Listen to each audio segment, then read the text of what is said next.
At Texas University, Toki 2024 found that 32% of the periodontal disease cases were misclassified.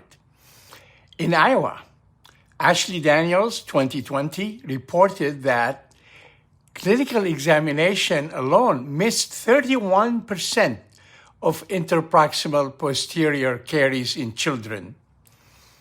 In 2022, at the University of Al-Azhar, Al-Wakil found a prevalence of 20 to 40% diagnostic errors in treating oral mucosal lesions, periodontics, endodontics, and restorative dentistry. In Brazil, in 2014, Pontes, an oral pathologist, and his group, in a 10-year survey, found that 22% of periapical radiolucencies were mistakenly diagnosed as apical periodontitis when in fact histopathologically they were cysts, ameloblastomas, and malignant tumors. In Seoul, South Korea, Yang 2024 found that 36% of endodontic treatment failures were due to the diagnostic error of missed and untreated canals. Hello, I am Marwan Abourass. As these statistics show, diagnostic errors in dentistry are on the rise. They not only delay treatment and worsen diagnosis, but directly impact patient care, causing tooth loss,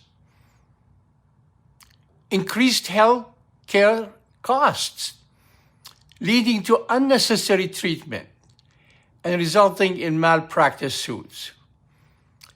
The increased prevalence of diagnostic errors, especially in endodontics today, is caused by the fragmented, discipline-oriented, patient, complaint-driven philosophy. This approach often leads to a narrow focus on a specific dental discipline, endo, perio, resto, and relies heavily on patient-reported symptoms, which can be, as you know, subjective and unreliable. Additionally, the primitive diagnostic method and tools and instruments taught in endodontic diagnosis in dental schools further contribute to this problem. So, in the context of diagnostic errors in endodontics, let me share with you this statement. Most in-depth endodontic diagnosis is based on observing a patient's reaction to a piece of ice,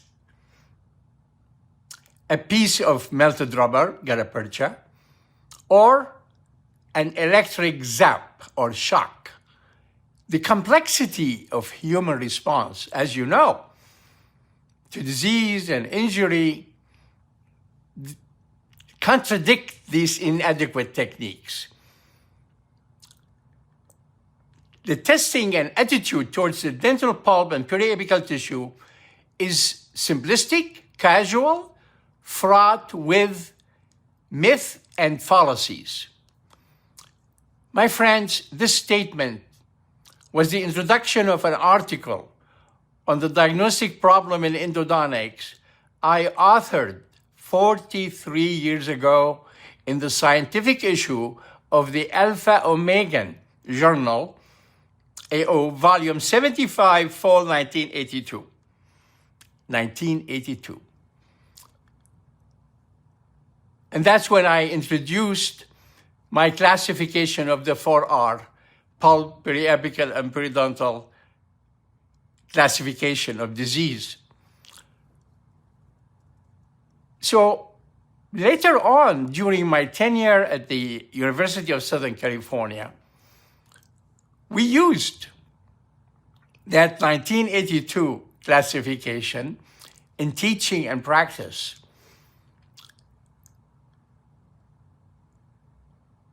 It gradually evolved and grew into the current 4R operational diagnosis protocol. This protocol was revised 6 times based on feedback from the users, the doctors. We used it in endodontic education, in our offices, and in schools. Then in 2000 to 2012, we used it at Prince Sultan Medical Military City in Saudi Arabia.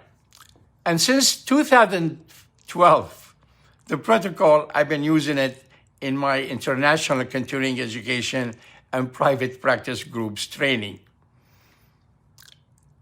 So in the context of educational diagnosis in endodontics, I would like you to know something important, that the Swedish Council on Health Technology Assessment, SBU, in 2012, published a systematic review on methods and diagnosis and treatment planning in endodontics. They concluded this overview discloses extensive shortcomings in the scientific basis underlying methods applied for endodontic diagnosis and treatment. The review recommended reaching a consensus on guidelines to support endodontic diagnosis and treatment procedures. They actually noted that the report relevance to every dental specialist, including dental hygienists and third-party insurance companies who pay for the cost of dentistry.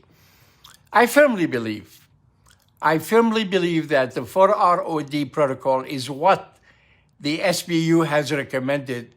Fortunately, we recognized the necessity 43 years ago. I'm very confident and proud of the powers and the capabilities of the 4ROD protocol. The clinical operationalism, which reveals the hidden and unexpected. The power of patient-centered, multidisciplinary, comprehensive endodontic, periodontic, restorative, prosthodontic dentistry. All of that reduces errors. The power of PPQ, the Patient Pain Profile Questionnaire, is that what builds a rapport between you and the patient and at the same time identify their problems. The power of the 10 areas of diagnostic interest provide you with a systematic approach to interpret radiographs, focusing on the most important landmarks.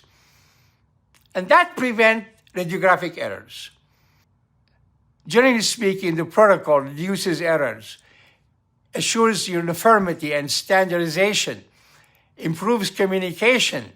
So adopting the protocol in your diagnostic philosophy will enhance your clinical knowledge and sharpen your clinical skills. Now that we have completed the introduction, let's dive in the details.